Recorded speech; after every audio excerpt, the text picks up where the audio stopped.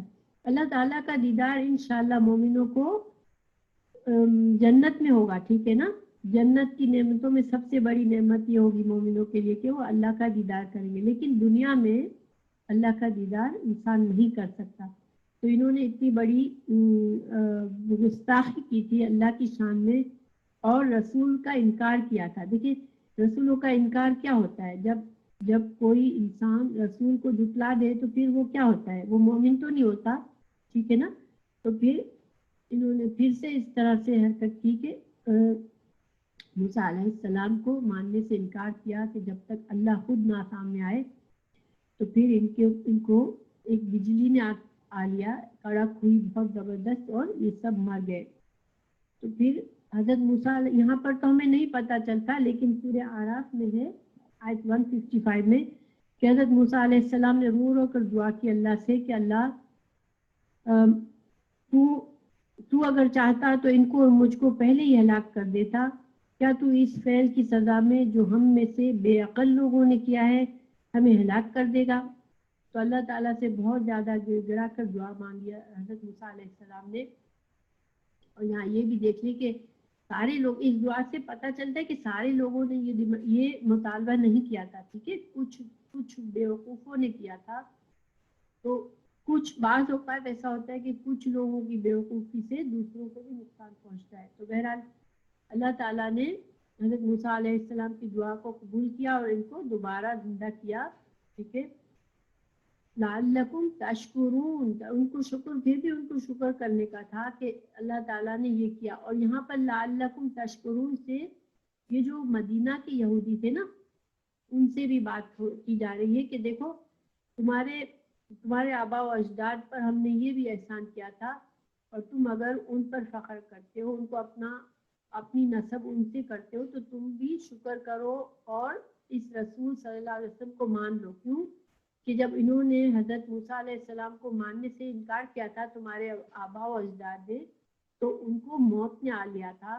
تو تم بھی یہی حرکت کر رہے ہو کہ تم اس نبی محمد صلی اللہ علیہ وسلم کو نہیں مان رہے ہو، تو تم شکر کرو اور اس نبی کو مان لو. ٹھیک ہے، یہاں پر لعلکم تشکرون سے ان کا شکر کیا ہوگا؟ یہاں پر شکر گزاری کرنے سے یہاں پر کیا مطلب ہے کہ تم محمد صلی اللہ علیہ وسلم کو مان لو. ٹھیک ہے، یہ ان کا شکر ہوتا کہ اللہ کی نعمتوں کا شکر کو مان کر وہ رسول اللہ صلی اللہ علیہ وسلم کی نبوت کا اقرار کر لیتے. ٹھیک ہے، لیکن ہاں بالکل پھر انہوں نے مانا تھا کیا؟ مدینہ کے یہودیوں نے پھر بھی نہیں مانا. ٹھیک ہے، پھر اللہ تعالیٰ فرما رہے کہ وَظَلَّلْنَا عَلَيْكُمُ الْغَمَامَ وَأَنزَلْنَا عَلَيْكُمُ الْمَنَّ وَالسَّلْوَىٰ كُلُوا مِن طَيِّبَاتِ مَا رَزَقْنَاكُمْ وَمَا ظَلَمُونَا وَلَٰكِن كَانُوا أَنفُسَهُمْ يَظْلِمُونَ. اب دیکھیں اللہ تعالیٰ یہاں فرما رہے ہیں کہ اصل میں ہوا یہ تھا کہ پھر بنی اسرائیل سے کہا گیا کہ تم اب جاؤ بیت المقدس کی زمین پر جو قوم بستی ہے تم ان سے جنگ کرو اور اس جگہ کو اپنے لیے حاصل کرو. ٹھیک ہے، یہ ان لوگوں کو حکم دیا گیا تھا، اس لیے کہ یہ اوریجنل حضرت یعقوب علیہ السلام وہی تھے نا. تو ان کو یہ کہا گیا کہ اب تم جاؤ دوبارہ اس جگہ پر اور اپنے ملک کو حاصل کرو. ٹھیک ہے، ان کو جنگ کا حکم دیا گیا، جہاد کا حکم دیا گیا، لیکن انہوں نے انکار کر دیا تھا. یہاں پر تو ہمیں نہیں پتہ چلتا لیکن آگے انشاءاللہ ہم پڑھیں گے کہ انہوں نے حضرت موسیٰ سے کہا جاؤ تم اور اپنا تمہارا اللہ جو ہے تمہارا مالک جو ہے کیا کہتے ہیں تمہارا رب تم دونوں جا کے اس سے جنگ کرو عمالقہ قوم سے اور پھر ہم جا کر بیت المقدس میں جا کر بسیں گے. تو یہ بہت ہی زیادہ انہوں نے بدتمیزی کا بہت ہی زیادہ گستاخی کا معاملہ کیا. تو پھر ان کو سزا کے طور پر 40 سال تک یہ بھٹکتے رہے میدان تی میں. تو پھر اللہ تعالیٰ نے ان کو وہاں بھی دیکھیں وہاں کوئی شیڈ نہیں تھا اور ریگستان میں جب آئے تھے جب بھی ان کو کوئی شیڈ نہیں تھا تو اللہ تعالیٰ نے پھر بھی ان پر احسان کیا کہ ان پر بادل سفید بادلوں کا سایہ کر دیا تاکہ یہ دھوپ کی تپش میں پریشان نہ ہو اور ان کے اوپر مننا اور سلوا اتارے. من کیا تھا؟ من ایک میٹھا سا جیسے شہد کی طرح سے ہوتا تھا جو شبنم کی طرح درختوں پر آ کر گر جاتا تھا اور یہ اس کو کھا لیتے تھے اور سلوا بٹیر ہوتے تھے. تو من اور سلوا کا انتظام کیا وہاں پر اور ان سے کہا گیا کہ تم یہ پاک رزق کھاؤ طیب رزق کھاؤ. تو دیکھیں یہاں پر ان کو یہ کیوں کہا گیا تھا تاکہ وہ اللہ کی عبادت کرے دین کو سیکھے اپنا وقت جو ہے وہ اللہ کی فرما برداری میں نکالے تاکہ ان کو مفت کا بیٹھے بغیر محنت کے ان کو کھانا دیا جا رہا تھا. ان کا رہنے کا انتظام کیا گیا تھا. ان کے لیے پانی کے چشمے بہائے گئے تھے. کیوں؟ تاکہ ان کا صرف کام کیا تھا کہ ان کو کہا گیا تھا کہ تم عبادت کرو اور تم اللہ کے دین کو سیکھو. لیکن انہوں نے کیا کیا وہ ظلم کرتے تھے اپنے آپ پر. اللہ تعالیٰ فرما رہے وما ظلمونا ولکن کانوا انفسهم یظلمون. ہم نے ان پر ظلم نہیں کیا تھا وہ اپنے نفسوں پر ہی ظلم کرتے تھے خود ہی. کیوں وہ نفسوں پر ظلم کرتے تھے آپ مجھے بتا سکتے کہ انسان جب اللہ کی نافرمانی کرتا ہے تو اصل میں وہ کیا اللہ پر ظلم کر رہا ہوتا ہے؟ انسان جو ہے وہ اللہ کا محتاج ہے. اللہ تو غنی ہے. اگر انسان اللہ کی بات نہیں مانتا اللہ کے احکامات کی پابندی نہیں کرتا تو اللہ کو کچھ فرق نہیں پڑتا اس سے. ٹھیک ہے نا. اللہ تعالیٰ تو بے نیاز ہے. اسی وجہ سے اللہ تعالیٰ فرما رہے ہیں کہ یہ مسلسل ناشکری اور نافرمانی کر کے یہ اپنے آپ پر ظلم کر رہے تھے. ہم پر ظلم نہیں کر رہے تھے. ہم نے تو ان کو رزق دیا کہ ان کو چاہا کہ وہ عبادت کرے اور اپنے اصل میں تھا کیا کہ وہ جو تھے وہ غلامی میں رہ کر ان کے مورالز ختم ہو گئے تھے. ہاں بالکل. ایک قوم جب غلام رہتی ہے نا تو ان کی جو اخلاق ہوتا ہے وہ بہت گر جاتا ہے. تو ان کے ساتھ یہی ہوا تھا کہ وہ گھٹیا اس طریقے سے ان کے ساتھ سلوک کیا گیا تھا اتنے سالوں تک کہ وہ ان کی کوئی شخصیت ہی نہیں رہی تھی. ان کی شخصیت مست ہو گئی تھی کہ ان کو سمجھ ہی نہیں آ رہی تھی. دیکھیں نا اب دیکھیں کہ اتنے سامنے ان پر اللہ تعالیٰ احسان فرماتے ہو پھر کچھ نہ کچھ یہ لوگ نافرمانی کرتے تھے. تو یہ نارمل تو نہیں ہے نا. ایک انسان جو جس کے اندر اعلیٰ اخلاق ہوتے ہیں وہ ہمیشہ شکر گزار ہوتا ہے. تو بہرحال انہوں نے اپنے اوپر بہت سے ظلم کیے اور یہ چیزیں ہمیں کیا سکھا رہی ہیں کہ ہم جو ہے ان کی پیروی نہ کریں. دیکھیں رسول اللہ صلی اللہ علیہ وسلم نے یہ پیشین گوئی کی ہے کہ جس طرح یہود اور نصارہ جو کچھ کریں گے تو امت مسلمہ میں بھی وہ گناہ سارے آئیں گے. تو اللہ تعالیٰ ہمیں محفوظ رکھے. ہمیں یہ ساری باتیں اس لیے بتائی گئی ہے کہ ہم ان کی پیروی نہ کریں ہم ان کی طرح ناشکرے نہ بنے. اس لیے کہ اللہ کے شکر کرنے سے اللہ کی نعمتیں بڑھتی ہیں. تو اب یہ سوال ہے میرا کہ آج کی جو ہم نے لیسن پڑھا اس میں نے آپ لوگوں کو فرقان لفظ فرقان کے 2 معنی بتائے تھے. کیا آپ لوگوں میں سے کسی کو یاد رہا کہ کون سے 2 معنی ہیں؟ لفظ فرقان سے کیا مطلب لیا گیا؟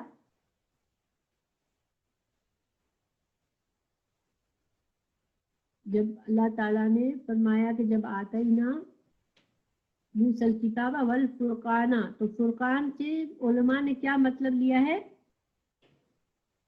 فرق کرنے والی. ماشاءاللہ. اور فرق کرنے والی کس چیز کو کہا گیا؟ ایک تو تورات اور دوسری ماشاءاللہ دوسرے جو معجزات دیے گئے تھے. تو یہ سوال آپ لوگ یاد رکھیے گا کہ فرقان سے 2 مطلب ہیں. یا تو تورات کا ہی نام ہے، تورات کی صفت ہے اس لیے کہ تورات حق اور باطل میں فرق کرنے والی ہے، اور دوسرے جو معجزات اللہ نے دیے تھے وہ، ٹھیک ہے. اچھا، پھر دوسرا سوال یہ کہ اللہ تعالیٰ کی نازل کردہ کتاب کا اول مقصد کیا ہوتا ہے؟ تو آپ لوگ مجھے بتائیں کہ اللہ تعالیٰ جب کسی قوم کو کتاب دیتے ہیں تو اس کا پہلا مقصد کیا ہوتا ہے؟ کہ بندے ہدایت پائے تھے، اللہ کے صحیح راستے کو پہچانے اور اس پر چلے تاکہ وہ آخرت کی کامیابی حاصل کر سکے اور دنیا میں بھی پاکیزہ زندگی گزارے. تو یہ اس کا مقصد ہے. تو انشاءاللہ تفسیر آج کا لیسن مختصر تھا، 12 ہی بجے. ابھی میں کبھی کبھار جو ہے نا میری کلاس 12:15 تک چلے گی، کبھی 12 بجے تک، ڈپینڈ کرتا ہے کہ تفسیر میں یا ٹرانسلیشن میں کچھ نئی چیزیں بتانی ہیں آپ کو، تو پھر وہ تھوڑا وقت لگے گا. ٹھیک ہے، تو آج ہمارا میں یہیں پہ ختم کرتی ہوں. آپ لوگوں میں سے کسی کو کوئی بات کرنی ہے یا کوئی پرابلم ہے، کوئی شکایت ہے کلاس میں، کوئی چیز آپ کو امپروو کرنے کے کوئی مشورہ ہے، تو آپ لوگوں کے پاس تھوڑا سا ٹائم ہے انشاءاللہ. کیا آپ لوگ ساتھ ساتھ چل رہے ہیں؟ مشکل تو نہیں لگ رہی ہے یہ اس کلاس کے ساتھ چلنا آپ لوگوں کو؟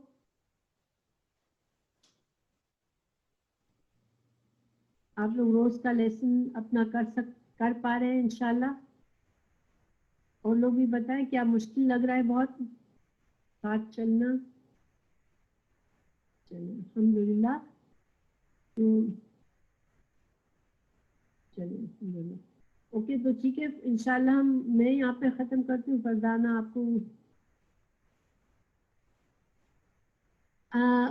کویسچنز جو ہے نا تفسیر کے کویسچنز، دیکھیں میں 2 طرح کے کویسچن دے رہی ہوں نا آپ کو. ایک تو عربی میں جواب دینے والے ہیں، وہ تو ہم نے کر لیے پہلے، ٹھیک ہے.